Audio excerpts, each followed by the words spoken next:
Hi viewers, నేను మీ doctor G Sirisha, gynaecologist and infertility specialist practising in Chandanagar, Hyderabad. చక్కగా pregnancy, delivery అయిన తర్వాత నెక్స్ట్ ప్రెగ్నెన్సీ అనేది ఎప్పుడు ప్లాన్ చేసుకోవాలి అని చాలామందికి డౌట్ ఉంటుంది. ఇంట్లో పెద్దవాళ్ళేమో తొందరగా మీరు ప్లాన్ చేసేసుకోండి, పనిలో పని అయిపోతుంది, చక్కగా ఇద్దరు కలిసి పెరిగిపోతారు కదా అని అడ్వైజ్ ఇస్తూ ఉంటారు. మరి ఎంత గ్యాప్ ఇస్తే మంచిదో చూద్దాం. సో ప్రెగ్నెన్సీ తర్వాత డెలివరీ ఇవన్నీ కూడా ఏంటి, మదర్కి డెలివరీ టైంలో బ్లడ్ లాస్ అవుతుంది. సో ఆ బ్లడ్లో విటమిన్స్, ప్రోటీన్, బ్లడ్ లాస్ అంటే ఐరన్ లాస్ ఇవన్నీ అవుతాయి మదర్కి. ప్లస్ ఫీడింగ్, మా బేబీకి ఫీడింగ్ ఇచ్చిన వరకు కాల్షియం కూడా మదర్కి తక్కువ ఉంటుంది. సో ఒక డెలివరీ అయిన తర్వాత ఒక మదర్ మళ్ళీ ప్రెగ్నెంట్ అవ్వడానికి గ్యాప్ అనేది మినిమం 1.5 సంవత్సరం నుంచి 2 సంవత్సరాలు ఉంటే మంచిది.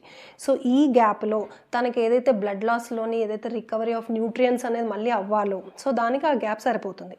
అప్పుడు చక్కగా మంచి న్యూట్రిషియస్ డైట్ తీసుకొని, ఎందుకంటే ఫస్ట్ బేబీకి ఫీడింగ్ కూడా ఇస్తూ ఉంటారు కదా, మళ్ళీ ఇవన్నీ కూడా రీగెయిన్ అవ్వాలి. సో అప్పుడు iron rich food, protein rich food, అలాగే కాల్షియం సప్లిమెంట్స్ కూడా తీసుకుని ఇలా తీసుకున్న తర్వాత గ్యాప్ ఇస్తే బెటర్. ఒకవేళ తక్కువ గ్యాప్ ఉంటే ఈ మదర్కి అనీమియా అంటే రక్తహీనత బారిన పడే అవకాశం పెరుగుతుంది. సో ఆ రక్తహీనతతో కనుక తను మళ్ళీ ప్రెగ్నెంట్ అయితే ఈ బేబీకి సెకండ్ ప్రెగ్నెన్సీలో బేబీ తక్కువ బరువు పుట్టడం, లేదు ముందుగా డెలివరీ అయిపోవడం, లేదు ఇంకా వేరే కాంప్లికేషన్స్ లైక్ బీపీ లాంటి కాంప్లికేషన్స్ రిస్క్ కూడా పెరుగుతుంది. ఎందుకంటే ఈ మదర్కి అంత ఎనర్జీ లేదనమాట, ఆ బేబీ ఎలా రికవరీ చేయాలనేంత ఎనర్జీ సరిపోదు ఆ మదర్కి. సో కాబట్టి మినిమం ఇంత గ్యాప్ ఇచ్చినప్పుడు ప్లస్ మళ్ళీ నెక్స్ట్ ప్రెగ్నెన్సీకి ముందు నుంచే కొంచెం ఫోలిక్ యాసిడ్ సప్లిమెంట్స్ కూడా స్టార్ట్ చేసుకొని ప్రెగ్నెన్సీకి ప్లానింగ్ చేసుకోవచ్చు.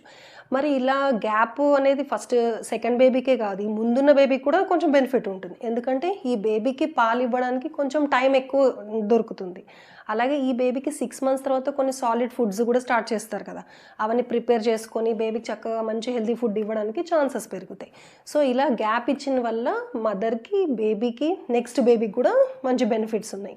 సో ఈ టైంలో కాంట్రసెప్టివ్ మెజర్స్ అనేది మీ డాక్టర్తో డిస్కస్ చేసి, కాపర్ టీ లేదు ఇంకా బ్యారియర్ మెథడ్స్ అని ఉంటాయి, సో వీటిల్లో మీరు ఎంచుకొని దాన్ని ఫాలో చేయండి. Thank you.